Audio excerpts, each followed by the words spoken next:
સુરેન્દ્રનગર ખાણ ખનીજ વિભાગનો જુનિયર ક્લાર્ક ₹10,000ની લાંચ લેતા જામનગરના એસીબી ટીમે રંગે હાથ ઝડપ્યો. સુરેન્દ્રનગર ખાણ ખનીજના જુનિયર ક્લાર્ક લાંચ લેતા ઝડપાઈ ગયા. ₹10,000ની લાંચ માંગી હતી. સુરેન્દ્રનગર જિલ્લામાં મોટાભાગની કચેરીમાં લાંચ વગર જરૂરી કામો નથી થતા તેવી ફરિયાદ લોકોની રહેતી હોય.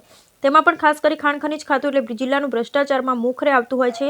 લોકોને સામાન્ય કામ કરાવવું હોય તો પણ અધિકારીઓને તેઓના વહીવટદારની ના છૂટકે રૂપિયા આપવા પડતા હોય છે. ખાણ ખનીજના આરોપી એવા અમૃત ઉર્ફે આનંદ કેહરભાઈ જુનિયર ક્લાર્ક વર્ગ 3 ₹10,000ની લાંચ લેતા ઝડપાઈ ગયા છે.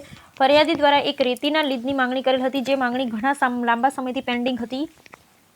તેના માટે જરૂરી માહિતી મેળવવા માટે ફરિયાદીએ આરટીઆઈ અંતર્ગત માહિતી પણ માંગેલ હતી, જે માહિતી કચેરી તરફથી અધૂરું મળેલ હતી અને બાકીની માહિતી પૂરી કરી આપવા બદલ આ કામના આરોપી આ માહિતી તૈયાર કરવાની પ્રક્રિયા કરતા હોય તેઓને ₹10,000ની માંગણી કરેલ હતી.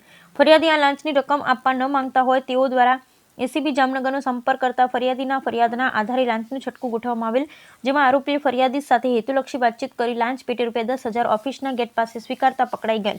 એસીબીના પોલીસ ઇન્સ્પેક્ટર RN વિરાણીએ ઝડપી પાડેલ છે. તેમાં સુપરવિઝન અધિકારી તરીકે એસીબી ઇન્ચાર્જ મદદનીશ નિયામક KM ગોહિલ જરૂરી કાર્યવાહી કરી હતી.